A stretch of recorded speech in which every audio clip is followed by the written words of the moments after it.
Hoy tengo el enorme privilegio de presentar al doctor Gustavo Spina, quien nos hablará en la noche de hoy de la investigación pasada, actual, proyectos futuros en reanimación y hemodinámica en sepsis.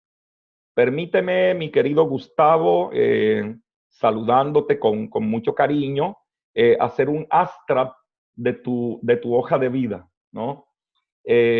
Gustavo es internista intensivista, tiene un fellow de investigación de la Universidad Libre de Bruselas, Bélgica, y un doctorado en ciencias biomédicas de la Universidad del Valle. Su tesis fue laureada en este doctorado. Es miembro, su parte asistencial la realiza en la Unidad de Cuidados Intensivos de Adulto de la Fundación Valle de Lili, Cali, y es profesor adjunto a la Facultad de Medicina de la Universidad de ICESI en Cali, director de Laboratorio de Medicina Translacional y Cirugía Experimental de la Universidad ICESI, y miembro de la Sociedad Europea de Cuidados Intensivos, miembro editor y revisor de importantes revistas como el Journal Critical Care, Intensive Care Medicine, Critical Care Medicine, Critical Care.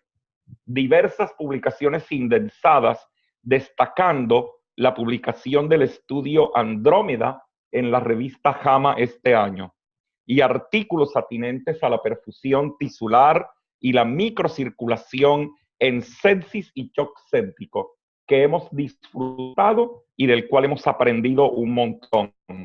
Es miembro importante de la Red Latinoamericana de Cuidados Intensivos, LIVEN, y ha recibido muchas distinciones, tales como la presentación oral del Andrómeda Shock Randomized Clinical Trial en el Congreso de la SCM en San Diego. Esto fue en febrero de este año. Bienvenido, mi querido Gustavo. Como lo han manifestado, les pedimos apagar el micrófono durante la presentación y lo vamos a encender en los 20 minutos finales que están dedicados a preguntas y respuestas. Al final vamos a tomarnos unos 5 minutos. No sé si Alejo, ya está el doctor Carrizosa, presidente de la Regional Bogotá, Cundinamarca, Boyacá y Meta, y la sección de sepsis que coordina la doctora Mónica Vargas para hacer el lanzamiento de la Semana de la Sepsis, que está programado el 9 al 13 de septiembre del presente año. Muy bien, adelante, Gustavo. Bueno, doctora Chini, mil gracias por su amable invitación, por la invitación que me ha extendido la Sociedad Colombiana de Cuidado Intensivo a presentar estos momentos acerca de qué hay acerca de nuestra investigación pasada, actual y los proyectos futuros en investigación de reanimación y hemodinámica en sepsis. Voy a compartir ahora con ustedes la presentación. Para la presentación vamos básicamente a hacer un recorrido acerca de nuestros resultados particulares y algunos resultados adicionales que han hecho que hayamos progresado en este trasegar de la reanimación en shock séptico específicamente. Como bien saben ustedes, el shock séptico es un problema que se ha interpretado como de balance de oxígeno. Desde los años 60, bien saben ustedes cómo el Kane en sus estudios iniciales mostraron cómo el consumo de oxígeno se mantiene en un rango normal, en un rango de valores muy amplio de transporte de oxígeno. Es decir, uno tiene un muy amplio rango en el cual el transporte puede caer sin que el consumo de oxígeno a nivel tisular caiga. Esto debido a que las células son capaces de adaptarse e incrementar su extracción de forma progresiva para mantener el metabolismo aeróbico. Sin embargo, estos mecanismos de compensación no son infinitos y existe un punto de DO2 crítico por debajo del cual, o un punto de extracción crítica por encima del cual, respectivamente, el consumo de oxígeno se vuelve dependiente del transporte. situación que se relaciona con la aparición de metabolismo anaeróbico. Esta dependencia entre consumo de oxígeno y transporte de oxígeno clínicamente ha tratado de ser validada o tratado de ser seguida desde el punto de vista de, de monitorización con una caída de la saturación venosa o con el incremento del lactato, que es lo que hemos hecho pues a nivel de forma histórica en la reanimación del shock séptico.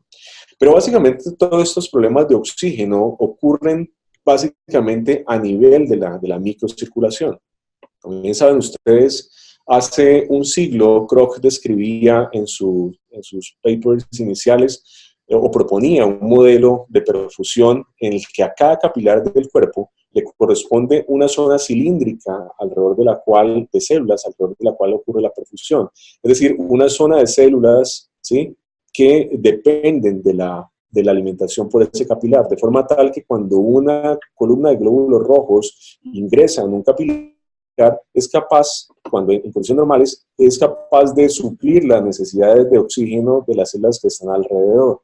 Sin embargo, en condiciones anormales, como ocurre en el shock séptico, ven ustedes cómo la microcirculación en algunos sitios se detiene de forma completa, y en otros sitios la microcirculación se torna intermitente, lo que desde el punto de vista esquemático haría que algunos capilares desaparezcan desde el punto de vista funcional, y lo que en principio era una zona de dependencia celular pequeña, una zona cilíndrica pequeña, se vuelve una zona de dependencia muchísimo mayor. De forma tal que cuando la columna de glóbulos rojos entra en la microcirculación, probablemente el oxígeno que ellos portan se descarga rápidamente en las células que están más cerca y que están al principio de la circulación, mientras que las células que están más en la periferia y más distales en el capilar entran en hipoxia, lo que conllevaría que en algunos sitios dentro del mismo órgano hayan células adecuadamente perfundidas y otras que definitivamente no lo estén.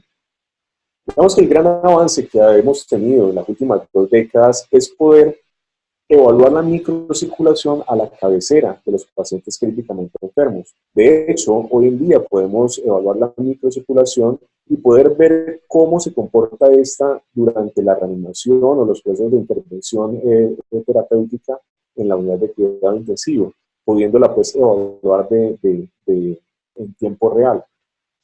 Esta evaluación clínica de la microcirculación ha sido consistente en estudios durante ya las últimas casi 2 décadas, mostrando que los pacientes con sepsis tienen una disminución del porcentaje de vasos pequeños perfundidos, una disminución de la densidad capilar y un incremento de la heterogeneidad, que hace relación a que hay algunas zonas que están perfundidas y otras que no lo están, ¿sí?, dentro del mismo órgano o dentro de la misma zona evaluada, o lo que es peor, que en algunas zonas uno puede ver una microcirculación completamente normal y zonas adyacentes dentro del mismo órgano encontrar una microcirculación completamente alterada, lo que constituye un incremento de la heterogeneidad que, como vamos a ver más adelante, va a provocar alteraciones en el transporte de oxígeno hacia los tejidos y probablemente, como describía Daniel de Baquer y Van Zandt hace unos años, provocarían la aparición de disfunción multiorgánica.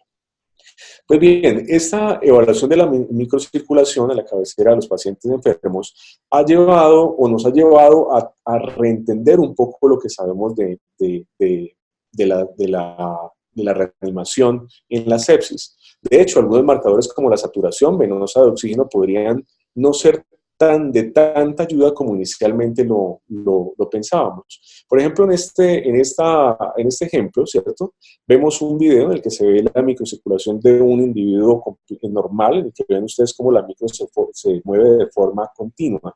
Suponiendo que tuviéramos 4 capilares de este individuo con un flujo completamente normal, es decir, un flujo continuo, y que a través de él discurriera un flujo de 60 mililitros al minuto, y suponiendo que el consumo alrededor fuera de 24 mililitros de oxígeno por cada minuto, el consumo tisular sería alrededor de 96 y la sangre saldría pues en el efluente venoso con 36 milímetros, lo que significaría una saturación de 65%.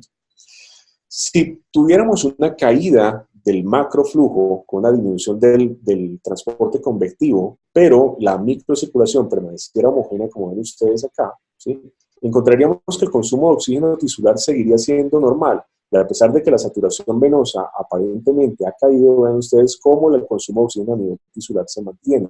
Esto es lo que ocurre básicamente con los pacientes con falla cardíaca crónica. Pero si lo que ocurre es que hay una condición inflamatoria grave en la que hay algunos capilares que detienen su flujo y el resto del flujo diverge a través de los que están abiertos, lo que va a ocurrir es que el consumo de oxígeno de esta porción de tejido va a caer a la mitad y vean ustedes que como la sangre hace shunt a través de los capilares que están abiertos, van a notar ustedes cómo la saturación venosa está aparentemente normal cuando en realidad lo que está ocurriendo es un severo trastorno de la perfusión tisular. Ahora bien, si yo incrementara la macrohemodinamia, incrementara el transporte convectivo, pero la heterogeneidad permaneciera, miren cómo el consumo de oxígeno sigue siendo igual la mitad del inicial y cómo la saturación venosa en este caso incluso se incrementa cuando en realidad la perfusión a nivel tisular sigue siendo muy mala. Sin embargo, si lo que yo hago es homogeneizar la microcirculación, yo restablezco el consumo de oxígeno a nivel tisular y lo que vería finalmente es una saturación que aparentemente cayó cuando en realidad lo que ocurrió fue una mejoría de la oxigenación. Por tanto, ver la saturación venosa de oxígeno, a pesar de que sigue siendo valioso y sigue siendo importante en el proceso de reanimación, podría conducirnos a una mala interpretación del estado de perfusión a nivel tisular. Sin embargo, desgraciadamente, la utilización de dispositivos que puedan ver la microcirculación a la cabecera del paciente sigue siendo una limitación muy grande. Por eso, en el pasado, nuestro grupo y otros grupos se preguntaron si existen algunas otras señales que podrían reflejar cuán adecuada sea la perfusión tisular.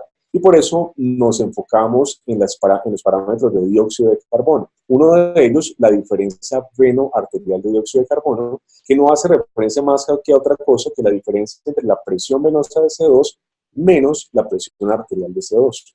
Vean ustedes que en este grupo de pacientes que fueron reanimados en nuestra unidad de cuidado intensivo, vimos cómo se comportaba el gap de C2, que ven ustedes aquí en la horizontal, frente al porcentaje de vasos pequeños perfundidos en la vertical. Y noten cómo, en la medida que el gap de C2 va incrementando, la microcirculación se va deteriorando, tanto a las 0 como a las 6 horas. Ahora, si yo evalúo, o cuando evaluamos, qué pasaba con el gap de C2 entre la hora 0 y la hora 6, noten que aquellos pacientes que tuvieron un incremento de ese gap de C2 entre la hora 0 y la hora 6 presentaron una disminución o un empeoramiento de la microcirculación, como ven ustedes acá, mientras que aquellos que tuvieron una reducción del gap de C2 durante las primeras 6 horas mostraron una mejoría más o menos consistente en los parámetros microcirculatorios. Y vean ustedes cómo en el gráfico de la derecha, este delta de gap de C2 entre la hora 0 y la hora 6 no tuvo nada que ver con el gasto cardíaco, o por lo menos no fue congruente. Por tanto, uno podría concluir que el gap de C2 podría ser una de las herramientas que me ayudarían a mí a intuir cómo está el flujo a nivel microvascular. Otro de los parámetros que históricamente se ha mencionado como de seguimiento en el shock séptico, obviamente, pues es el lactato, ¿sí? De hecho, Surviving Sepsis Campaign sigue sugiriendo que durante la reanimación del shock séptico se busque normalizar el lactato cuando este se encuentra elevado al inicio de la detección pues, de la sepsis. Sin embargo, el lactato tiene muchos problemas y pues bueno, no nos vamos a detener a discutir acerca del valor pronóstico de un lactato elevado porque indiscutiblemente lo tiene, pero el problema es que en ocasiones el lactato se eleva por causas diferentes al metabolismo anaeróbico.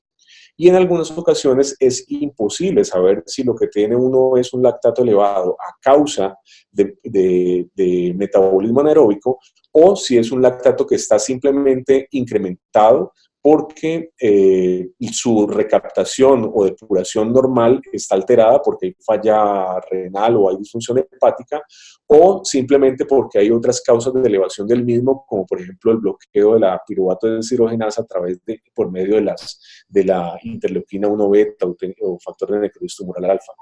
Por eso, en ocasiones es muy difícil interpretar qué es lo que está ocurriendo con el lactato elevado. Por eso, uno debería ver el lactato en un contexto un poquito más global y probabmente evaluar el lactato elevado junto con otros parámetros, como podría ser la misma saturación venosa, el llenado capilar o CRT, que lo vamos a estar mencionando durante la conferencia, y la diferencia venoarterial de dióxido de carbono. De tal forma que si yo tengo un lactato elevado y tengo alteración de una de estas tres variables o de las tres al mismo tiempo, tengo más probabilidad de que ese lactato esté relacionado con hipoperfusión. Mientras que si las tres variables son normales, probablemente ese lactato corresponde más a un lactato acumulado. Sin embargo, más allá que esta tercera variable que ven ustedes aquí, que es el gap de CO2, probablemente sería mejor ver la relación CO2-O2, es decir, ver la relación entre cuánto CO2 produzco frente a cuánto oxígeno consumo. Durante condiciones normales, ¿sí? Una molécula de oxígeno debería producir no más que una molécula de dióxido de carbono. Ustedes saben que el cociente respiratorio pues, es la representación entre cuánto dióxido de carbono estoy produciendo yo frente a cuánto oxígeno consumo. Por tanto, en condiciones de hipoxia tisular, yo debería, pues en condiciones normales, yo debería producir no más que una mol de dióxido de carbono por cada mol de oxígeno consumida. Pero en condiciones de hipoxia tisular, uno esperaría que la caída del transporte de oxígeno hacia los tejidos debería estar acompañada por una caída también concordante de la producción de dióxido de carbono. Sin embargo, algunas observaciones, incluyendo las nuestras, muestran que algunos pacientes tienen sí una caída de dióxido de carbono, pero esa caída de la producción de dióxido de carbono no es concordante con aquella vista del consumo de oxígeno. Por tanto, si uno planteara esta hipótesis, si, según Fick, la producción de dióxido de carbono es igual al gasto cardíaco multiplicado por la diferencia venoarterial de dióxido de carbono y el consumo de oxígeno, a su vez, es igual al gasto cardíaco multiplicado por la diferencia arteriovenosa de oxígeno, si yo coloco esto en un cociente, es decir, hago el cociente respiratorio, que es la producción de dióxido de carbono, y entre el consumo de oxígeno, si yo el resto de la fórmula y asumiera que esta diferencia venoarterial de dióxido de carbono y la diferencia arteriovenosa de oxígeno fueran equivalentes a la producción de dióxido de carbono y el consumo de oxígeno respectivamente, vean ustedes cómo el dióxido de carbono se anularía y uno podría decir que la relación entre la diferencia venoarterial de dióxido de carbono y la diferencia arteriovenosa de oxígeno podría ser un aproximado del cociente respiratorio. Y teniendo en cuenta que una mol de oxígeno no debería producir más que una mol de dióxido de carbono, un valor mayor a 1 de esta razón, CO2-O2, debería ser considerado como anormal. Pues bien, en un grupo de pacientes, en un grupo de 135 pacientes con shock séptico que ingresó a nuestra unidad, evaluamos esta hipótesis, o testeamos esta hipótesis de que una relación CO2-O2 debería ser anormal y combinamos esta relación CO2-O2 con los valores del lactato, encontrando que aquellos pacientes que a las 6 horas tenían un lactato mayor que 2 y una relación CO2-O2 mayor que 1, tenían la peor probabilidad de sobrevivir, mientras que aquellos que tenían un lactato menor de 2 y una relación CO2-O2 menor que 1, vean ustedes cómo prácticamente la mortalidad era mínima a los 28 días. De forma interesante, aquellos pacientes que tenían hiperlactatemia, pero que ya la relación CO2-O2 estaba menor que 1, vean ustedes cómo la mortalidad fue de lejos mucho menor, pero más interesante fue ver cómo pacientes con lactato aparentemente normalizado a las 6 horas, pero con la relación CO2-O2 elevada, tenían una mortalidad parecida que los del grupo previamente mencionado. Lo que sugeriría pues que cuando yo tengo un lactato elevado, yo debería también ver la relación CO2-O2 y si esta está por encima de 1, muy probablemente sugiere que en ese momento uno tiene una producción activa de lactato, mientras que cuando la relación CO2-O2 está por debajo de 1, probablemente ese lactato elevado puede seguramente significar que se trata de lactato acumulado, más no de producción activa no aeróbica del mismo.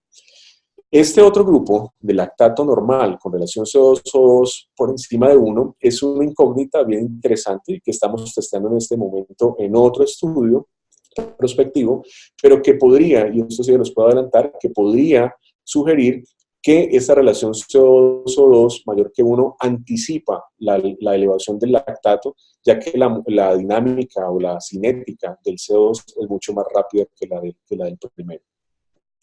La otra, o el otro signo que podría uno ayudarle a poner en contexto cómo está el lactato, definitivamente son los signos clínicos de hipoperfusión. Saben ustedes que durante años el cuidado intensivo se ha ido tecnificando y en la medida en que tenemos más tecnología a veces nos alejamos un poco de nuestras bases, y de nuestras bases es precisamente de la clínica. Recuerden ustedes cómo básicamente los estados de shock están determinados por alteraciones del flujo y esas alteraciones del flujo provocan alteraciones clínicas del estado de perfusión. Y algunos signos como la diuresis, el estado mental, el moteado en las piernas o el llenado capilar pueden ser muy importantes para la evaluación integral de un paciente que está en shock. Les digo pueden ser muy importantes porque desgraciadamente cada vez le dimos más importancia a los otros parámetros numéricos y a los parámetros de laboratorio y poco a poco fuimos olvidando algunas de estos signos que son de suma importancia y que, como les voy a mostrar a continuación, podrían ponerlo uno en contexto de cuando la situación es muy grave o cuando una situación no es tan grave como a pesar de tener algunos valores numéricos aparentemente alterados. En 2001, Kaplan mostraba en un muy interesante estudio cómo la percepción clínica de la piel sobre el área de la rodilla, ¿sí?, podría predecir en qué condición macrohemodinámica o de perfusión tisular, si queremos llamarlo, podría tener el paciente. De hecho, miren ustedes cómo cuando subjetivamente se evaluaba que el paciente tenía las rodillas frías, ven ustedes cómo esto significaba menos gasto cardíaco, pH más bajo, saturación venosa mixta más baja y un lactato más alta que aquellos que tenían la piel tibia. Desgraciadamente, este estudio que fue publicado en 2001 fue prácticamente olvidado, porque pues, recuerden ustedes que en el mismo año salió el estudio de Rivers, ¿cierto? Y digamos que dejamos a un lado la evaluación clínica tratando de objetivizar los parámetros de reanimación a través de la saturación venosa, que como bien sabemos y como les acabamos de comentar hoy en día, sabemos de que son bastante imprecisos y que no logran demostrar las alteraciones reales de la perfusión a nivel tisular. Vean ustedes que 8 años después, el grupo de Jan Baker mostraba cómo la evaluación subjetiva de los parámetros de perfusión se relaciona muy bien con parámetros objetivos de perfusión, como la diferencia de temperatura de la piel entre el antebrazo y la punta del dedo, o entre la temperatura central y el dedo hallux. Y lo más interesante es que aquellos pacientes que subjetivamente parecían estar fríos o parecían estar hipoperfundidos, tuvieron niveles más altos de lactato, tuvieron una depuración o un decrecimiento de lactato mucho más lento y tuvieron más disfunción multiorgánica. Situación pues de que sugería para ese momento, a pesar de que el número de pacientes era muy pequeño, que la evaluación clínica seguía siendo o sigue siendo absolutamente válida dentro del proceso de reanimación.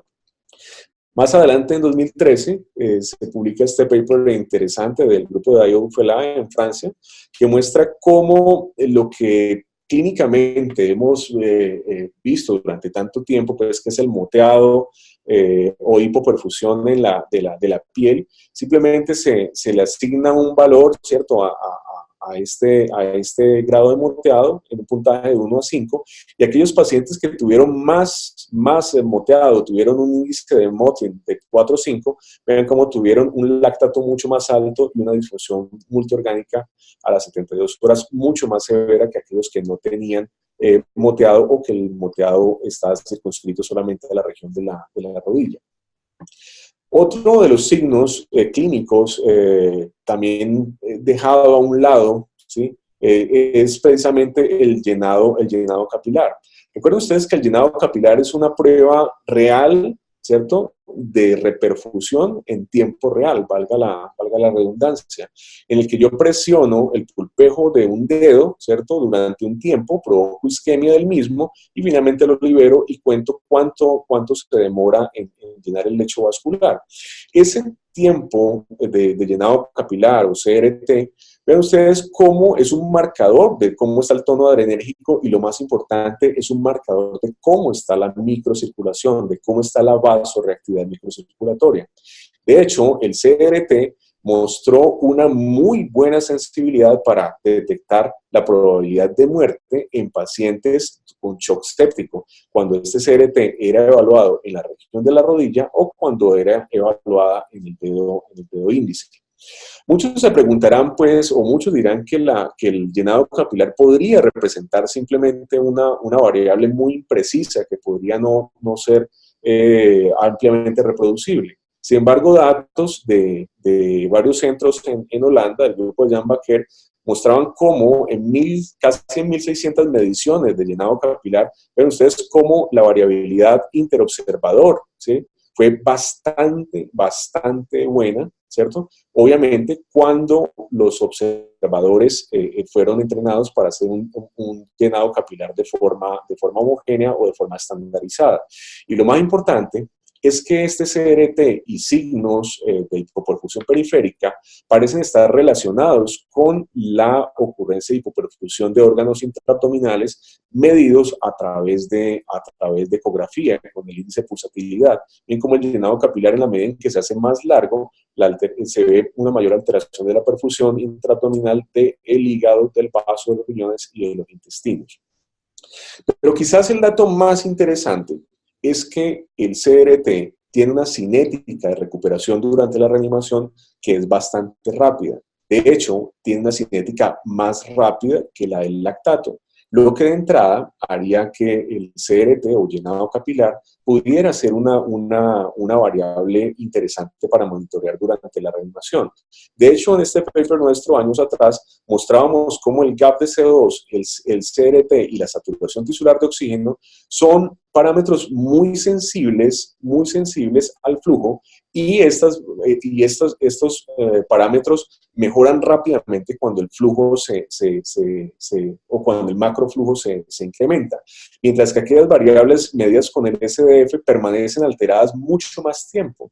De hecho, un estudio nuestro también mostraba cómo yo no necesito tener normal la microcirculación para lograr sobrevivir. De hecho, a las 48 horas, ¿sí?, yo necesitaría solo un 75% de vasos pequeños perfundidos para sobrevivir, lo que significa que la microcirculación permanece muy alterada, incluso en individuos que sobreviven hasta 48 horas después. Es decir, si yo utilizara el lactato o utilizara las variables de microcirculación para guiar mi reanimación, probablemente yo terminaría sobre reanimando a los pacientes. Por eso, nuestros hallazgos más recientes, ¿cierto?, hacen referencia a esto, así la resucitación de los pacientes con shock séptico podría ser guiada por parámetros clínicos versus lactato. Para ello, como saben algunos de ustedes, propusimos un estudio aleatorizado controlado, ¿sí?, en el que pacientes con diagnóstico de shock séptico que tuvieran menos de 4 horas de admitidos al hospital, fueron aleatorizados, ¿sí?, o se planeaban aleatorizarse a un grupo cuya reanimación iba a ser guiada enteramente por signos de perfusión periférica versus otro grupo cuyo endpoint iba a ser normalización del lactato o disminución del lactato de más de 20% cada 2 horas. El grupo de perfusión periférica le íbamos a medir el capilar cada hora y el grupo de lactato, tal como lo indica Surviving Sepsis Campaign, cada 2 horas, ambos grupos durante las primeras 8 horas de reanimación. La técnica de llenado capilar, ¿sí?, consiste, o la estandarizamos básicamente con la colocación de un portaobjetos de vidrio para garantizar efectivamente que el lecho del pulpejo, desde el dedo índice o el dedo medio, se pusiera completamente exangüe, y después de 10 segundos liberación y conteo a partir de ese momento con un cronómetro a juicio pues, del examinador, cuánto tiempo pues, le llevaba a tomar a la sangre nuevamente a llenar el lecho vascular. Entonces, bajo este digamos, el procedimiento estandarizado, creamos un esquema de manejo que incluía, pues, como les decía a ustedes, la medición horaria del llenado capilar en un grupo o la medición cada 2 horas del lactato, con la intención de normalizar el llenado capilar y o normalizar el lactato o disminuir más de 20% cada 2 horas, ¿sí? Aquellos pacientes que persistían con las variables CRT o lactato normal en uno u otro grupo de acuerdo a la aleatorización, el siguiente paso era que mirábamos si eran respondedores a líquidos con todas las variables que conocemos hoy en día dinámicas de respuesta a líquidos. Aquellos que eran positivos pues recibían un bolo, ¿cierto? Y nuevamente se volvía a evaluar la variable de perfusión a la que van, dependiendo del grupo del que habían quedado aleatorizados. Y aquellos que eran no respondedores a líquidos, nos preguntábamos si eran previamente hipertensos. Y si sí lo eran, hacíamos un test de vasopresores que consistía en incrementar la dosis de vasopresor, elevarle el target de presión de 65 a 85 milímetros y volver a evaluar si había respuesta sobre el llenado capilar o el lactato. Si esta respuesta era negativa o si el paciente era no respondedor a líquidos y no era hipertenso, pasábamos a un tercer paso, que era el test de inodilatador, que consistía en la infusión de dobutamina o milrinone para tratar de normalizar el CRT o conseguir la meta de lactato. Si el test de inodilatador era positivo, manteníamos dicho inodilatador al menos durante las primeras 8 horas que era pues el estudio, y si era negativo, pues simplemente el test se detenía. Pues bien, este estudio fue finalmente publicado este año en JAMA. Fue presentado el año pasado en el Hot Topics en París y este año fue presentado en San Diego, en el Congreso Americano de Cuidado Intensivo. Y los resultados son los siguientes. Finalmente, aleatorizamos 424 pacientes y de esos 424, 212 quedaron en el grupo de perfusión periférica o reanimación guiada por llenado capilar, y los otros 212 quedaron aleatorizados a lactato. El resultado final fue este. Fue la regresión de Cox para el grupo lactato y este fue para el grupo de llenado capilar. Como ven ustedes, el hazard ratio fue de 0.75 con este intervalo de confianza y la P fue de 0.06, es decir, no alcanzó la diferencia estadística de acuerdo al análisis preestablecido que habíamos publicado en otro journal previamente.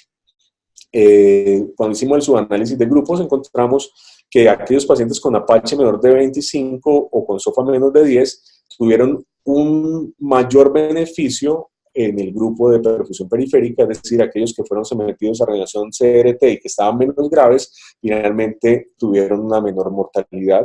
Y un punto muy interesante fue ver cómo la disfunción multiorgánica mejoró más rápidamente en el grupo guiado por perfusión periférica frente al grupo de lactato. Claro, como el estudio pues publicado en JAMA, la conclusión fue que la reanimación guiada por parámetros clínicos no redujo la mortalidad y en el journal finalmente pues en una discusión muy amplia con el editor en jefe, finalmente se colocó que estos datos no soportaban el uso de una resucitación guiada por signos clínicos. Sin embargo, casi que de forma simultánea en el mundo se dio una marcha muy importante a nivel científico en contra del valor de P, ¿cierto? Ya que algunas intervenciones podrían tener una P como la de Andrómeda. De hecho, estas personas de esta publicación en Nature lo citan, como estudios como este podrían ser archivados y considerados como negativos, cuando en realidad la intervención podría ser muy importante. Por eso, en este momento, sí, y esto hace ya parte del momento presente, los datos de Andrómeda fueron sometidos a un análisis alternativo, que es un análisis bayesiano, en el que, como saben ustedes, el análisis bayesiano es otro tipo de estadística diferente a la frecuentista, y para hacer simple mi discurso, simplemente utilizando el análisis bayesiano, logramos demostrar cómo el llenado capilar, ¿sí?, conduce a una disminución de la mortalidad con los mismos datos de Andrómeda. Es decir, si uno lo analiza desde el punto de vista frecuentista, el resultado es limítrofe, pero desde el punto de vista bayesiano, el resultado es positivo, favoreciendo la reanimación guiada por signos clínicos. De este mismo Andrómeda, tenemos otro paper que está en este momento bajo revisión, en el que miramos cómo era el comportamiento cómo era el comportamiento de la capacidad de respuesta a líquidos.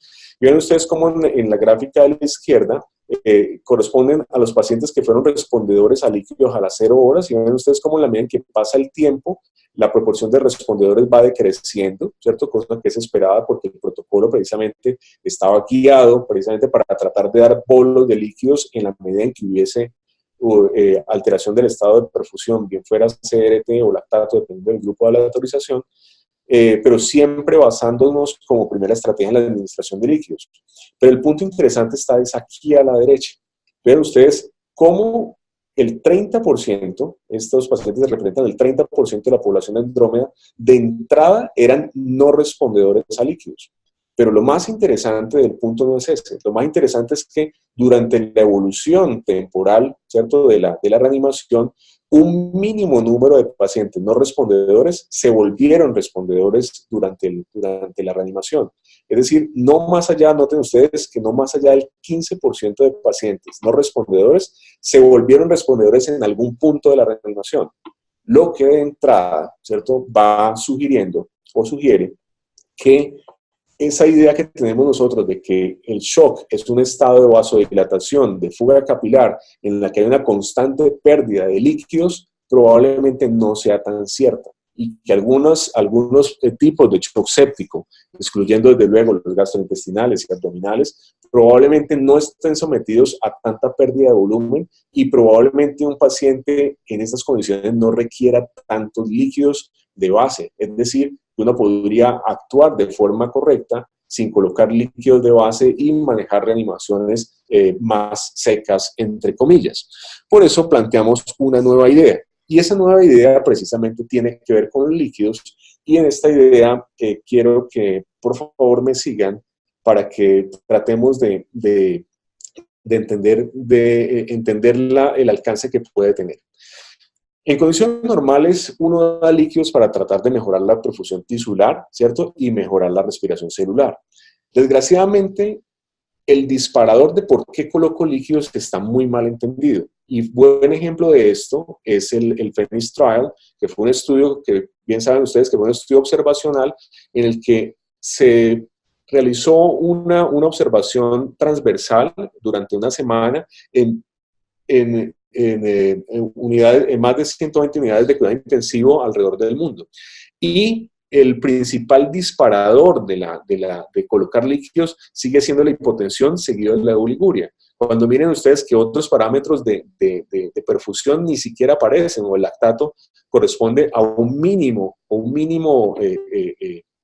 mínima razón por la que los médicos dijeron que habían decidido colocar un bolo de líquidos. Eso ni qué decir con respecto a los targets, porque los targets siguen siendo incrementar la presión arterial, mejorar el gasto urinario o incluso bajar la frecuencia cardíaca. Situación que es bastante difícil de creer, pero bueno, estos son los datos. Y mientras que el lactato o la perfusión periférica no son utilizados como targets de reanimación, cuando estos en realidad deberían ser los parámetros por los cuales yo decido dar líquidos para tratar de mejorarlos. Bien saben ustedes que los líquidos pueden ayudar, y en la medida en que yo reduzco la hipovolemia, pues hago que la posibilidad de complicaciones sea menor. Pero en la medida en que hay hipervolemia, también la hipervolemia puede empeorar las cosas. De hecho, la sobrecarga de líquidos puede ser peligrosa, y esto se ha descrito ya desde hace más de una década. De hecho, recientemente el grupo de Jean-Louis Van Sant mostraba cómo aquellos pacientes que acumulan más líquidos se mueren más, ¿sí? Y saben ustedes también que cuando uno está reanimando a un paciente, el volumen total cambia de forma diferente, ¿cierto? Y en esa primera etapa de rescate se incrementa de forma muy importante. Esa fase de rescate es la que corresponde a los famosos 20 o 30 ml por kilo que uno da antes del inicio de vasopresores. Y los vasopresores básicamente se dan aquí, en esta fase que algunos autores llaman de optimización o de estabilización de la reanimación, durante la cual el volumen total del cuerpo no cambia mucho, ¿cierto? Y que es donde uno supondría que deberían utilizarse los vasopresores.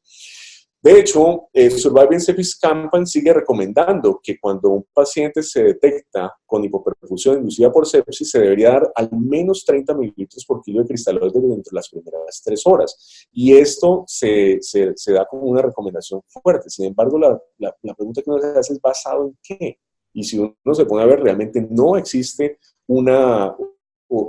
datos que soporten esta recomendación. Pues bien, no podemos decir lo contrario, porque esto es lo que hace el mundo. De hecho, en el PRIMES meta-análisis, que incluye todos los estudios de terapia dirigida a metas, noten que la cantidad de líquidos administrada antes de colocar un vasopresor sí está alrededor de 2 litros, ¿cierto? Tanto en el grupo de terapia dirigida como en el grupo de cuidado usual, lo que significa 28 mililitros por kilo. Eso significa que alrededor del mundo es aceptado dar líquidos antes de colocar los vasoactivos. De hecho, pues Surviving Sepsis Campaign también dice o sugiere dar norepinefrina como primer agente vasopresor, ¿cierto? Como agente vasopresor de elección, y la vasopresina como agente adicional o digamos opcional en adición a la norepinefrina. Pero la pregunta que uno se hace es ¿cuándo? ¿Cuándo debería yo dar la norepinefrina? Y la respuesta es que no existe evidencia, ¿cierto?, acerca de cuál es el timing o el tiempo en el cual yo debería colocar un vasopresor en pacientes con sepsis. La pregunta entonces de cuándo debería colocar un vasopresor, pues aparentemente, según las recomendaciones, es aquí en la fase de optimización y estabilización. Sin embargo, nos preguntamos si de pronto iniciar un vasopresor mucho más tempranamente en la fase de rescate podría ser beneficioso.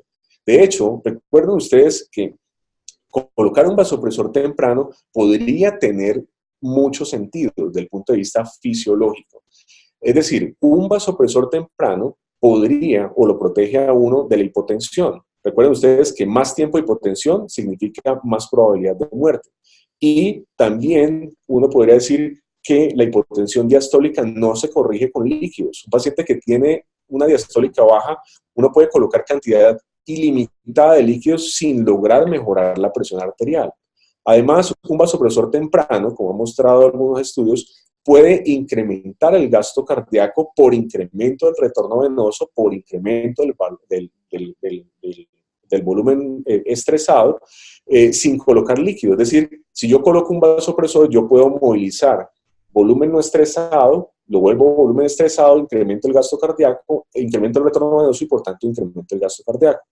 Colocar un vasopresor temprano también puede prevenir la sobrecarga de volumen peligrosa.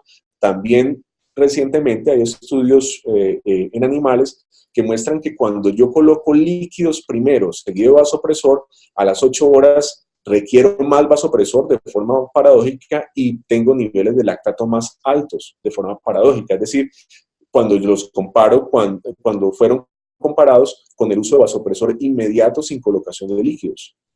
Y también cuando coloco vasopresores tempranamente, puedo tener un impacto muy importante y favorable sobre la microcirculación. Por eso nos hicimos la pregunta de si un inicio muy temprano de vasopresores podía generar impacto sobre los pacientes de shock séptico. Y para esto, en una cohorte nuestra tomada de 2015 a 2017 en pacientes adultos y que tenían la definición de un shock séptico de acuerdo a la definición de aquella época, que era sepsis 2, excluyendo pues los pacientes embarazadas, cirrosis Child-C y con órdenes de no resucitación, tomamos como definición operativa el uso de vasopresor muy temprano o inmediato cuando el vasopresor fue iniciado simultáneamente o dentro de la primera hora de la primera carga o de la primera carga de líquidos o la primera carga de resucitación. Después de realizar una propensity score, logramos un match de 93 pacientes en los que habíamos arrancado el vasopresor tempranamente frente a 93 en los que se había arrancado tardíamente, obteniendo un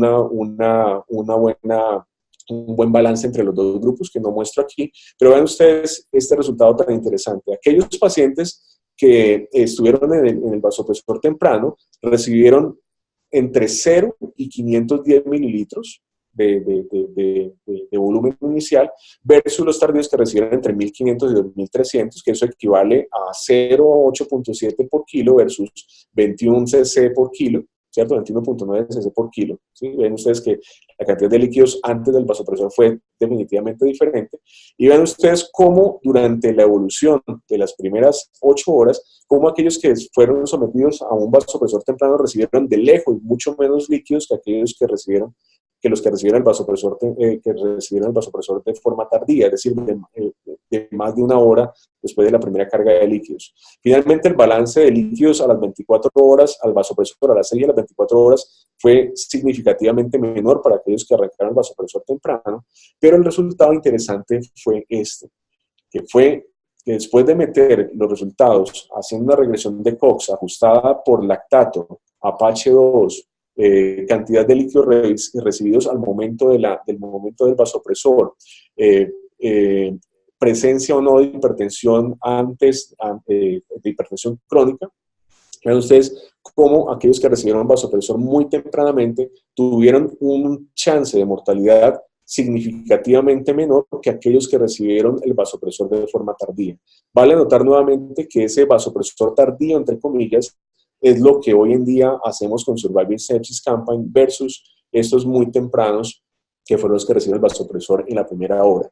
Ahora, la cantidad de líquidos que se recibieron en las primeras 8 horas, noten ustedes que fue significativamente menor, y no solamente porque los muy tempranos arrancaron desde menos volumen, sino que la pendiente entre las dos curvas es bastante diferente, lo que significaría o lo que sugeriría que probablemente iniciar un vasopresor temprano sería capaz de provocar una modificación de la enfermedad, conduciendo a una más rápida restauración cardiovascular y, por tanto, menor requerimiento de vasopresores para el sostenimiento en el tiempo sucesivo.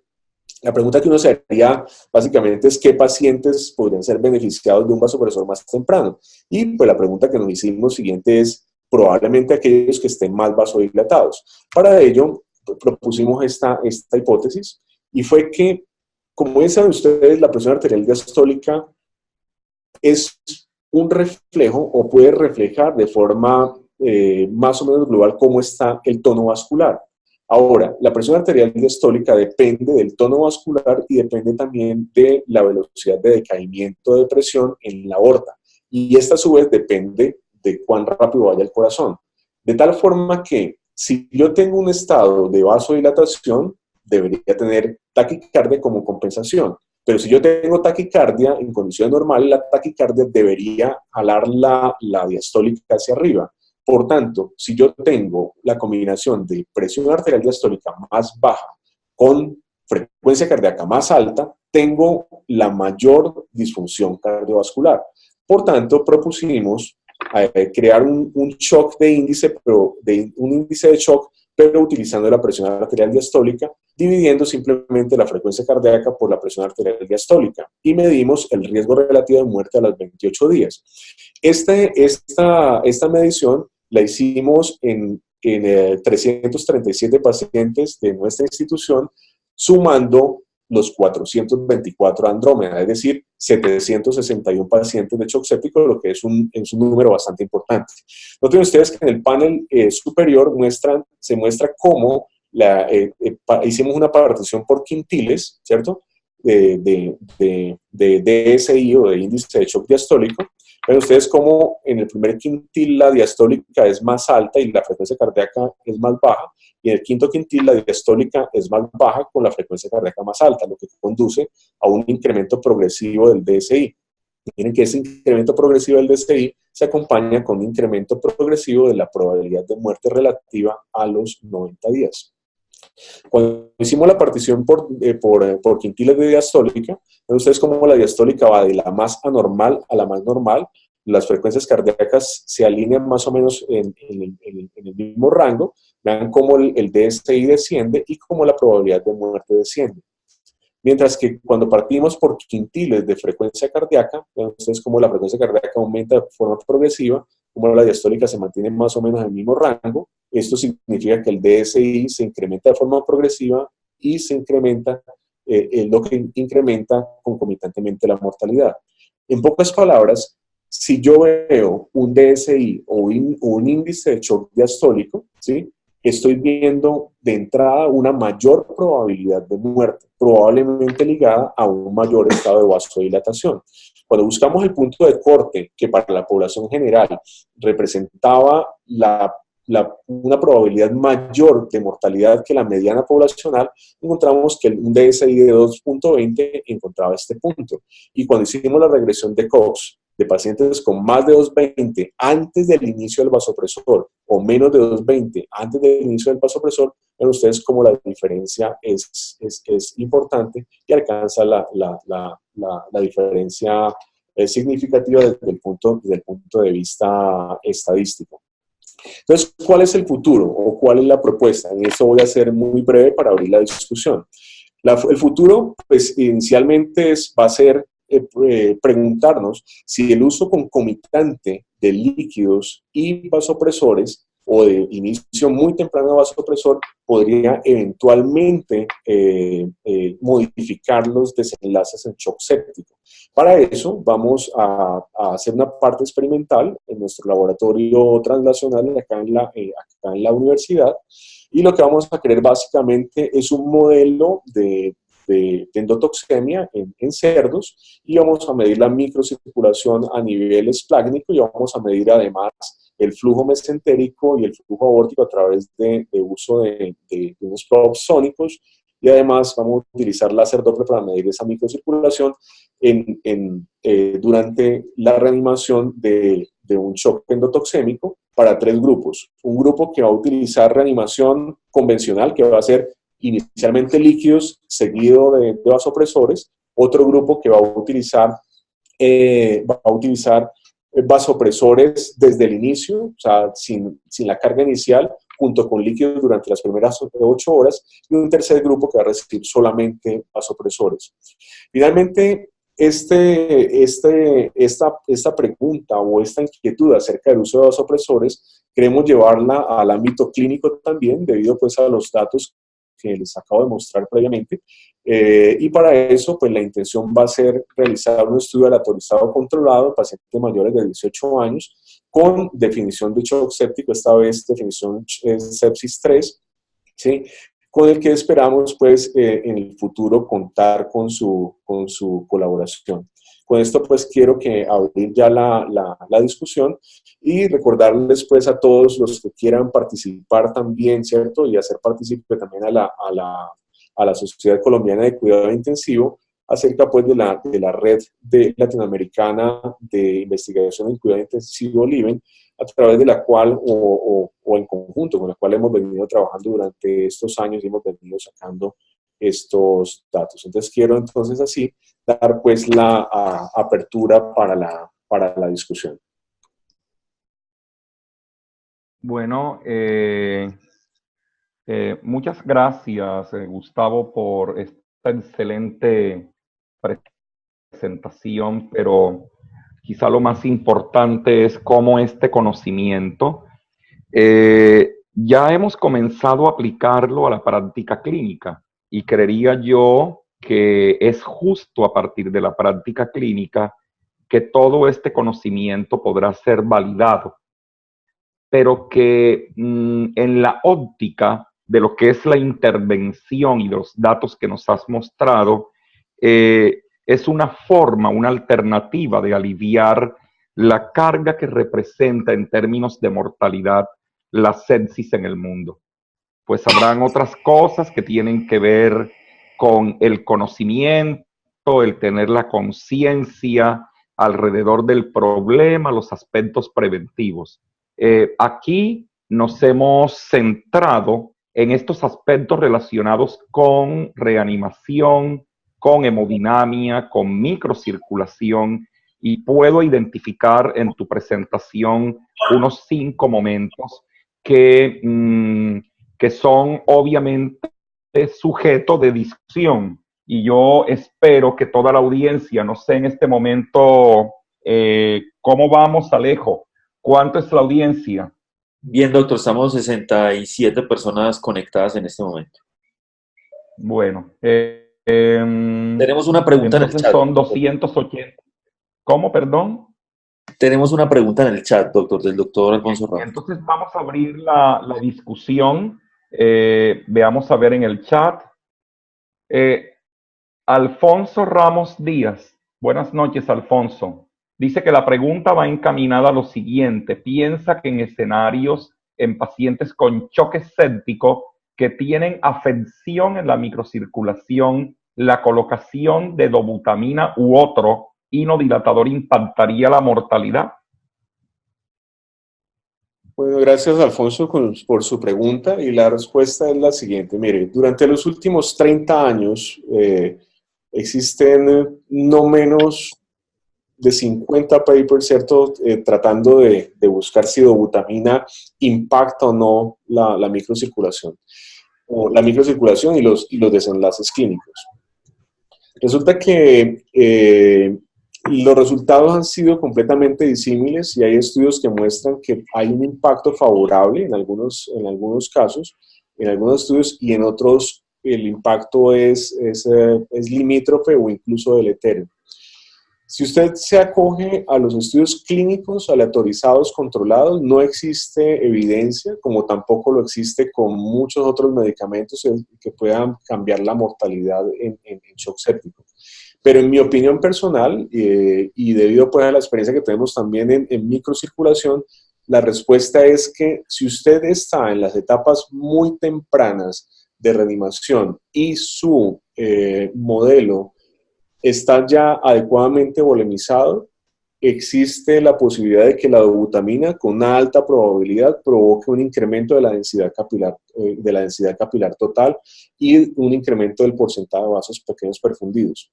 En un estudio nuestro reciente, publicado en el Journal of Applied Physiology, mostrábamos cómo la combinación de dobutamina y líquidos es mucho mejor que cuando uno utiliza solamente líquidos. Ahora, si nos vamos a la evidencia clínica, ustedes vieron cómo en el estudio Andrómeda, ¿cierto?, el tercer paso dentro de la secuencia de intervención era precisamente la utilización de inodilatadores. En este momento todavía, bueno, no tenemos analizado los datos específicamente de los pacientes que utilizaron inodilatadores, pero sí les puedo adelantar que aquellos pacientes que fueron guiados por la terapia por llenado capilar requirieron menos test de inodilatador que aquellos que fueron guiados por lactato. Lo que de entrada sugiere pues de que en ocasiones guiar la reanimación por lactato puede hacer que uno se sobreacture, ¿no? Coloque más líquidos, coloque más vasopresores, coloque más inotrópicos, cuando en realidad probablemente no sea necesario. Pero si usted me pregunta, en un modelo bien controlado, bien volemizado y de perfecto control de todas las variables, el uso de dobutamina probablemente sí mejora la microcirculación. Bien, gracias. Alfonso, responde tu pregunta. ¿Quieres decir algo? Puedes utilizar el micrófono, por favor. Bien. Bueno, sí, una pregunta. Alex, sí, José. Sí. Una pregunta para el doctor. El bundle, en la primera hora, pues se está hablando hoy en día del bundle de la primera hora en cuanto a la prioridad de la reanimación 20-30 ml kilo, cultivo e inicio de antibióticos, en esta primera hora en un hipertenso crónico, donde la TAN realmente tendríamos que pensarla o llevarla a valores más altos de 80 a 85 mililitros de mercurio, por el tema de que se ha visto que en estos pacientes hipertensos crónicos necesitarían, por su desviación a la derecha de la TAN, por ser hipertensos crónicos, una tensión arterial media mayor para así evitar disfunciones orgánicas o fallas renales, que se ha visto que en estos pacientes terminan con más insuficiencia renal en los hipertensos crónicos, a los que no se les optimiza la tensión arterial media a esos valores. ¿Qué opinión tiene usted de eso, doctor? Bueno, realmente son dos preguntas en uno. La primera es con respecto al bundle de una hora.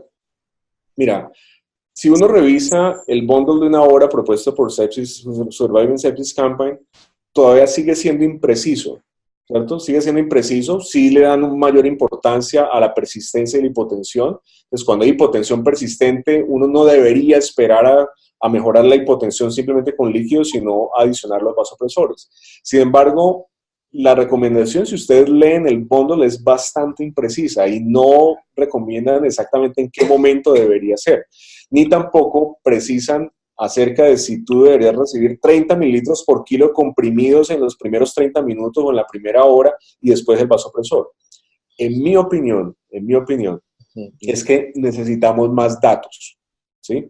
Los datos que nosotros tenemos acá, que les acabo de presentar hace un rato acerca de vasopresores tempranos, son precisamente, tienen la misma concepción de la muy rápida, muy rápida mejoría de la presión arterial para tratar de mejorar la perfusión más rápidamente. Y están basados en la premisa de que la hipotensión diastólica no se corrige con líquidos. Si usted recuerda la fisiología o acepta la fisiología gatoniana, en la que el retorno venoso depende de la presión media sistémica de flujo y la presión auricular derecha, ¿sí? La diferencia entre las dos es la que determina el retorno venoso y, por tanto, el gasto cardíaco. Si el continente venoso o el continente vascular está vasodilatado, usted podría colocar cantidades casi que infinitas de líquidos sin que la presión media sistémica de flujo se incremente. Al final usted tendría una gran carga de volumen, la presión media sistémica de flujo va a incrementar desde luego porque usted está colocando una gran cantidad de líquidos, pero probablemente al final su retorno venoso no va a incrementar tanto como si usted estrecha el continente, hace que parte del volumen no estresado se vuelva estresado y de esa forma se incrementa el retorno venoso y por tanto el gasto cardíaco. Por tanto, en mi opinión, el bundle 1 o de una hora de Surviving Sepsis Campaign todavía no está claro, ¿cierto? Y datos probables como los que yo les estoy mostrando, en los que algunos pacientes reciben el vasopresor muy tempranamente, antes de completar los 20 ml por kilo, como vieron ustedes allí, el grupo temprano recibió 8 ml por kilo, ¿sí? Obviamente es un análisis retrospectivo que merece, ¿cierto?, ser reanalizado de forma prospectiva, pero eso sí sugiere que uno podría utilizar vasopresores muy tempranamente, ¿sí?, restableciendo más rápidamente la perfusión y probablemente cambiando el curso del shock séptico. ¿Por qué digo yo cambiando el curso del shock séptico? Porque aquellos pacientes a los que les arrancamos el vasopresor más tempranamente, hicimos que el DSI, ¿sí?, evolucionara siempre hacia abajo más rápidamente. Mientras que los que arrancamos más tardíamente, el DSI se quedó pegado arriba más tiempo. Y los que tienen DSI pegado arriba más tiempo, obviamente por cuestiones de tiempo no les mostré todos los datos, esos pacientes se mueren más. Entonces, con respecto a eso, con respecto pues a la primera pregunta, que es el bundle una hora. Con respecto a la pregunta de la hipertensión, usted tiene absolutamente toda la razón y yo concuerdo con usted. De hecho, esa percepción que usted tiene acerca de lo que los hipertensos deberíamos colocarles un valor de presión más alto, estuvo considerada precisamente dentro de Andrómeda, ¿sí? El estudio de ASFAR, del New England Journal of Medicine de 2014, muestra que en una población general de shock séptico, aleatorizar de forma aleatoria, colocar pacientes con presiones medias de 65 versus presiones medias de 85, no demostró ninguna diferencia en la mortalidad.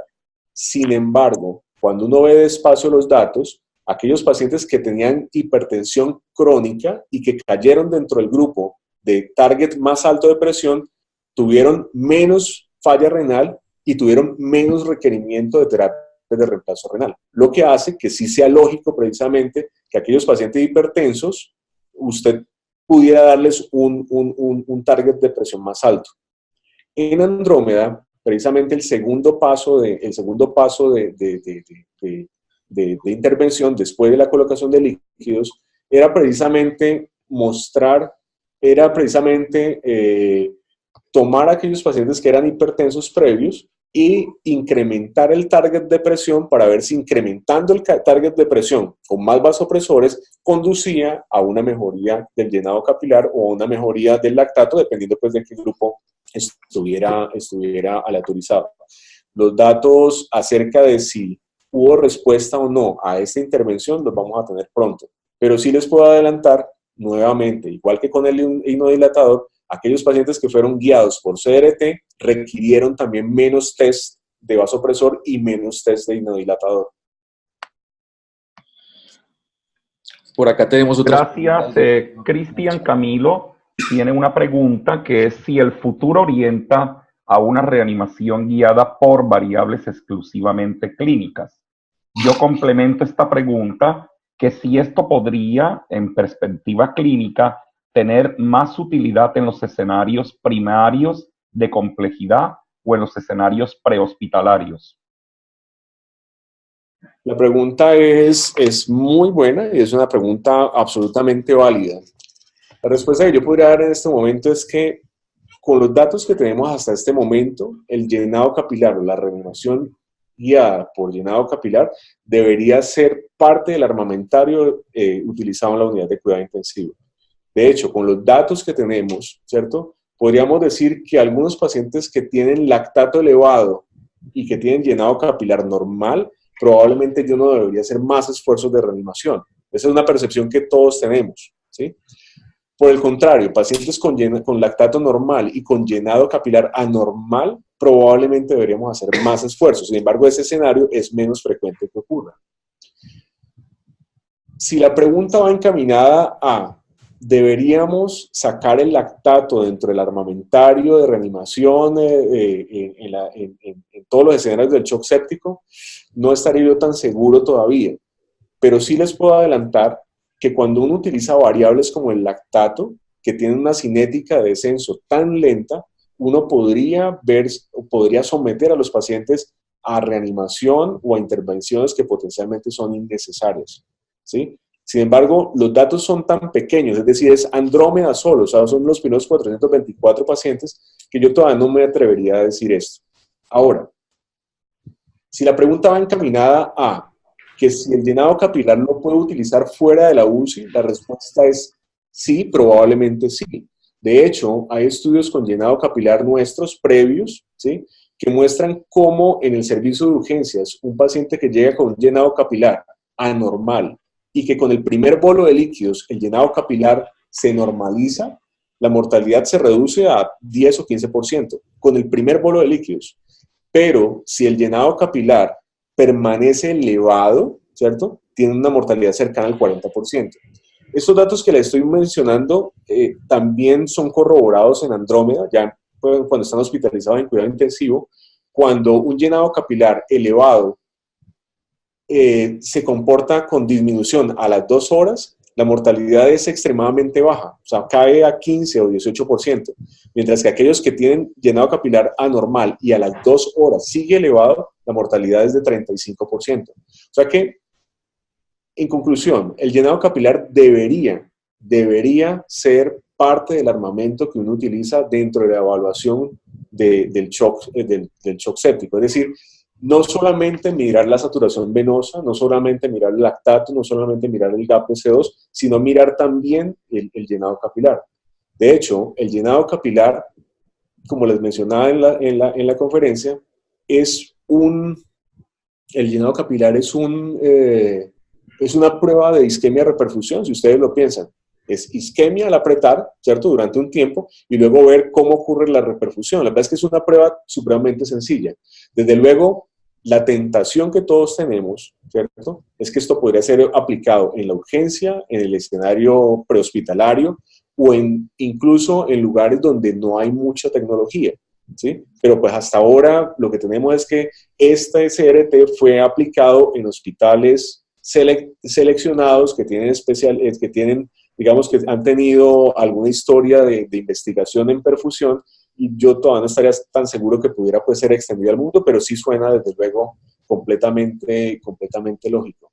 Además, esa costumbre, vieja costumbre y perdida costumbre milenaria en la que el médico entra, toca, ve, mira, examina al paciente, debería no perderse.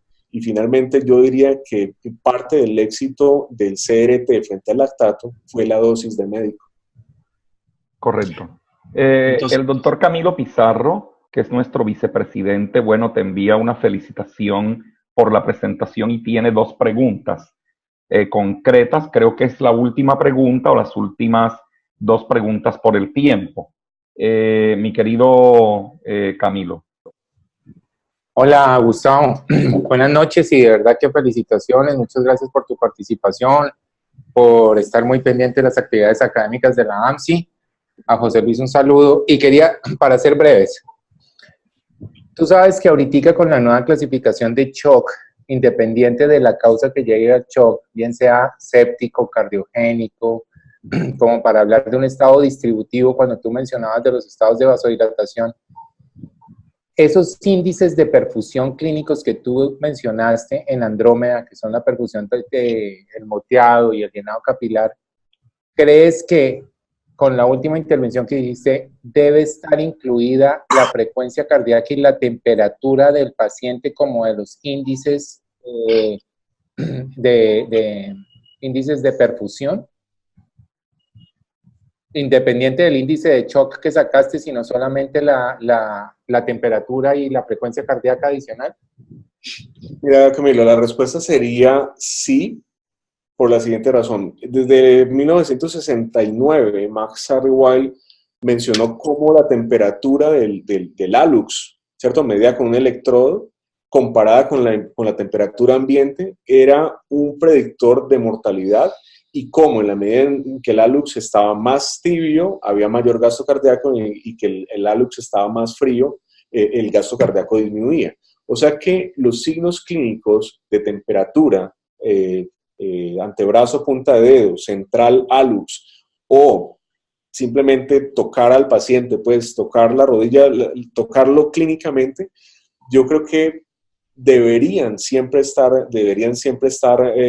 anexos dentro de la evaluación de un paciente con shock séptico. Lo que pasa es que la gran duda que tiene todo el mundo es acerca de la estandarización de los métodos, ¿cierto? Para volverlo completamente objetivo. De hecho, mucha gente temía, ¿cierto?, que una reanimación guiada por llenado capilar fuera reproducible. Sin embargo, cuando tú estandarizas el método sencillo como este y lo enseñas a hacer, la variabilidad interobservador se vuelve muy buena. Entonces, en mi opinión, los signos de hipoperfusión clínicos deberían ser incluidos dentro de la evaluación del shock y deberían ser parte de la definición del shock.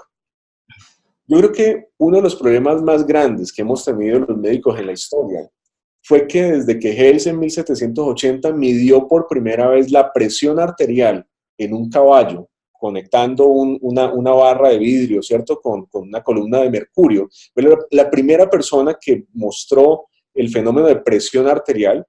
De ahí en adelante se desarrollaron diversos dispositivos hasta que llegamos al manguito, ¿cierto?, al cuff. Y después de que desarrollamos el manguito, empezamos a entender que la hipotensión es mala y que cuando hay hipotensión hay shock. Sin embargo, el problema del shock va más allá de la hipotensión.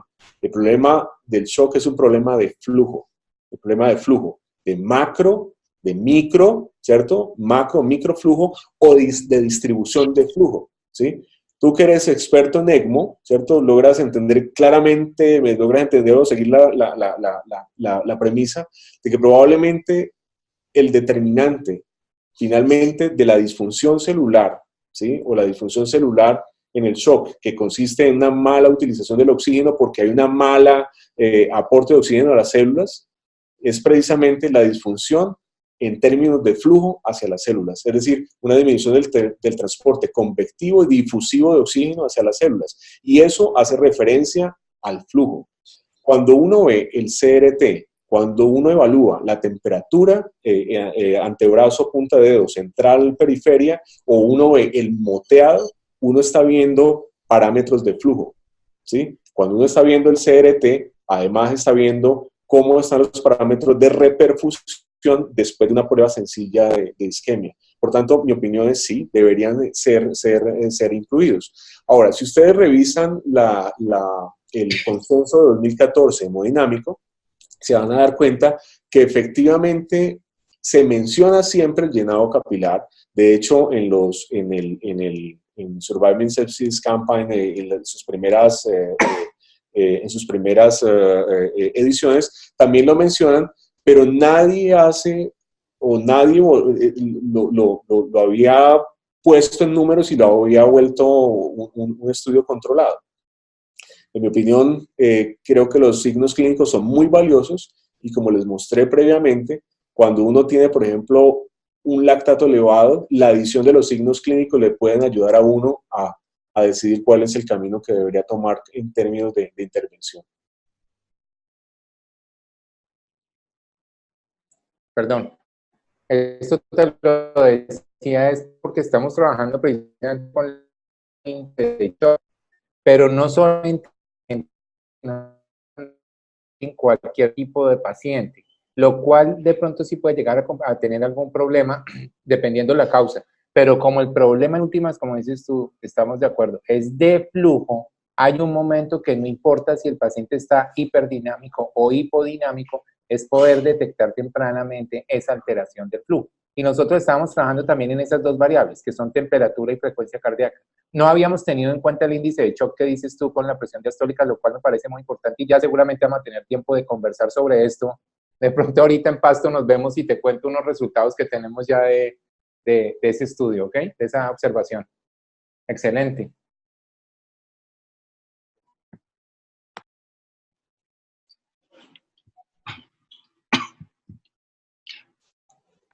Creo que el doctor Achini está sin audio. Debe activar el... Hola, doctor. Sí. Aprovechar que estás aquí y que eres pues uno de los autores importantes de Andrómeda. ¿Me están oyendo, no? ¿En este momento me están oyendo? Listo.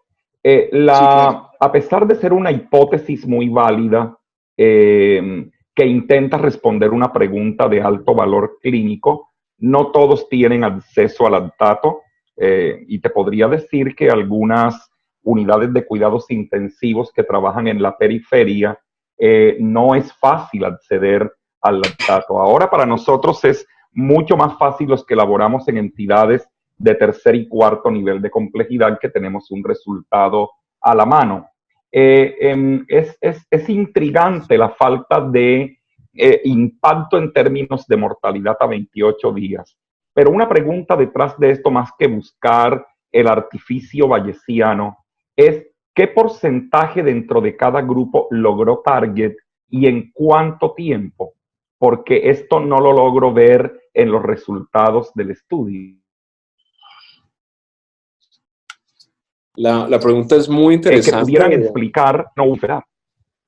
La pregunta es muy interesante y muy válida. Precisamente uno de los subanálisis que está en este momento en revisión va a responder esa pregunta. Los pacientes que fueron aleatorizados al lactato, ¿cierto? Tuvieron menos chance de alcanzar su meta. Es decir, tuvieron menos chance de alcanzar la disminución del lactato de más de 20% cada 2 horas o de normalización del lactato. Mientras que los pacientes con CRT lograron normalizar más veces, ¿cierto? O más pacientes lograron normalizarse. La diferencia entre la normalización de un grupo o del otro, quizás es la respuesta o es la explicación por la cual los pacientes en el grupo CRT requirieron menos test de vasopresores y requirieron menos test de vasodilatadores. Lo que significa, ¿sí? Lo que significa que la cinética del llenado capilar es mucho más rápida que la del lactato y que probablemente el lactato que se queda elevado hace o conduce a que tengamos más intervenciones. De hecho, los pacientes en el grupo lactato recibieron más líquidos y tuvieron una disfunción multiorgánica que se mantuvo más en el tiempo, tomó más tiempo en disminuir. Entonces, definitivamente los dos grupos cambiaron y la consecución de la meta fue diferente en ambos grupos y muy probablemente esto explica por qué la diferencia absoluta de mortalidad entre el grupo lactato y el grupo CRT fue de 9%. Lo que pasa es que desde el punto de vista ya estadístico y la regresión de Cox mostró que el hazard ratio, la P del hazard ratio fue de 0.06. Bien, voy a tratar de resumir porque hay varias preguntas. Tomémonos unos 5 minutos porque es que esta discusión es deliciosa y imagínate, nos pudiéramos quedar aquí un rato muy largo. ¿Cambian las metas de reanimación a medida que envejece la población? María Rodríguez. ¿Y cuál es la variable estática, la variable dinámica con la que usted, o la que usted recomienda? Podría ser la que utilizaste en el estudio Andrómeda, ¿no? ¿Cierto? Garay, ¿cómo identificar fenotipos en sepsis para dirigir estrategias de reanimación? Bueno, las tres son tres preguntas largas y complejas. ¿Cómo cambia la población con la edad? Bueno, la respuesta es muy compleja, pero yo les diría lo siguiente. Todos los pacientes que fueron incluidos Andrómeda, ¿cierto? Tuvieron tuvieron una edad entre los 45 y los 65 años. O sea, son personas ya adultas con una población de personas ya mayores de 55, un buen porcentaje. O sea que, digamos que el llenado capilar en este tipo de población, ya de entrada podría decir que sí podría ser utilizado pues como una guía como una guía pues de reanimación. Lo de identificar fenotipos, ese es un punto bien interesante, ¿cierto? Que escapa desde luego los alcances de Andrómeda. Pero yo creo que una de los fenotipos, ¿cierto? Que uno podría, como que sería interesante de estudiar, después de mucho tiempo de ver ver la microcirculación, pues, y estudiar la microcirculación, yo le digo a los muchachos acá que seguramente es la llegada de la presbicia, ¿no? Ya a los 40, ¿cierto? Que ya no veo la micro, sino que quiero ver un poquito más la macro, ¿sí? Una de las formas interesantes con las que uno podría clasificar rápidamente un paciente es ver la macro. Un paciente con shock, con una presión arterial diastólica baja, significa usualmente que está vasodilatado. Si yo además, así como les mostraba con el índice de shock diastólico, si yo además tengo taquicardia progresivamente mayor frente a esa misma diastólica, o tengo las dos variables que se van separando, tengo una condición más grave de vasodilatación. Esa población probablemente sería un fenotipo de pacientes que podrían beneficiarse probablemente más de un uso muy temprano o muy precoz de vasopresores. Mientras que aquellos que tienen una presión media por debajo de 60, sí, o una sistólica por debajo de 90, sí, pero que tienen una relación frecuencia cardíaca diastólica, es decir, un DSI de menos de 2.2, probablemente no están tan enfermos. Y probablemente esos pacientes no se beneficiarían tanto de un vasopresor temprano. Por ejemplo, esa sería, en términos macrohemodinámicos, qué pacientes podrían podrían de pronto beneficiarse de una intervención o no. Otro fenotipo podría ser aquellos pacientes que al ingreso a la unidad de cuidado intensivo con shock séptico tienen CRT normal, o aquellos que tienen CRT anormal. En contra de lo que uno pensara, ¿cierto? De que un paciente con shock séptico, debo seguir poniéndole líquidos. Vean ustedes cómo tener un CRT normal al ingreso, ¿sí? Se relacionó con no respuesta a volumen, y a partir de ese momento todos los pacientes fueron no respondedores más a volumen y no requirieron más. Y al no requerir más tampoco murieron más. O sea que tener un CRT corregido al inicio muy tempranamente también me puede identificar una población que está particularmente menos digamos, menos expuesta o tienen menos riesgo de muerte. Por tanto, deberían ser los pacientes los que yo debería sacar el pie del acelerador y no continuar reanimando. Ya. En esta segunda fase, esta parte de los respondedores de volumen, ¿qué variable o qué técnica utilizaste? En Andrómeda, básicamente lo que utilizamos fue de variables de seguridad, utilizamos las presiones de llenado. Utilizamos simplemente la PVC o la presión de oclusión de la pulmonar. Obviamente hay otras variables de seguridad que pueden ser más complejas, pero digamos que las más sencillas y que podíamos utilizar en 28 unidades de cuidado intensivo de forma más o menos homogéneas era la PVC. La olvidada, vapuleada, malquerida y sobre todo malentendida PVC, ¿cierto? A la que le pedimos que haga lo que no debe hacer, que es predecir si es respondedor o no respondedor al líquido. No es para eso, pero sí es un buen parámetro, uno de seguridad, como pregunta la persona que hace la interrogación, es un buen parámetro de seguridad por lo siguiente. En condiciones normales, la expansión con volumen, con cristaloides o con coloides, no debería provocar ningún aumento de la PVC. Es decir, en condiciones normales, si yo estoy sentado aquí, me colocan un catéter y tengo uno de PVC y me infunden 500 ml de cristaloides, mi PVC final debería ser el mismo 1 de PVC. O sea, no es normal que la PVC se incremente, ¿sí? Uno podría considerar como un rango de normalidad hasta 2 o 3 milímetros por encima del bolo de líquidos, ¿sí? Por encima del valor inicial de PVC. ¿Por qué? Porque el llenado del ventrículo derecho ocurre a presiones de volumen no estresado. Es decir, yo puedo incrementar mucho el volumen del ventrículo derecho sin que ello signifique que se incremente la presión dentro de él, ¿sí? Y por tanto la presión central no se debería incrementar. Por eso, cuando yo tengo un paciente anormal, tiene una condición anormal o está en un estado de shock y tengo una PVC más alta, por ejemplo, parto a partir de 8 o a partir de 6 o a partir de 8 o a partir de 10, un incremento de más de 4 milímetros de PVC significa que estoy en la parte alta de la curva de Starling y que probablemente ya el ventrículo está demasiado distendido y probablemente el bolo de líquidos va a empezar va a provocar más daño que beneficio. Esa vieja recomendación de Surviving Sepsis Campaign de PVC de 8 a 12, ¿cierto? Que lleve la PVC de 8 a 12 para tratar de tener el mejor gasto cardíaco, o los entubados de 12 a 14, ¿cierto? Que era la meta que proponía Surviving Sepsis Campaign.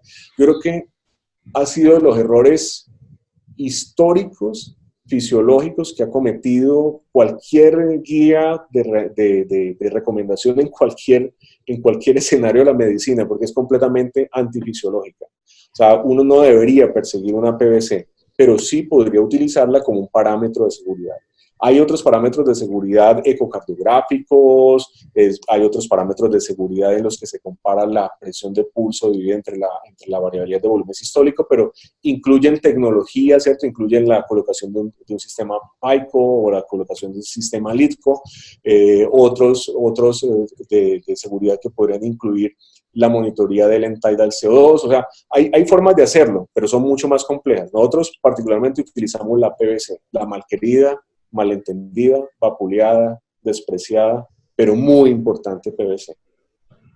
Bueno, sí, yo creo que ya pues es tiempo. Tenemos creo que 1 hora y media. Me he equivocado, Alejo.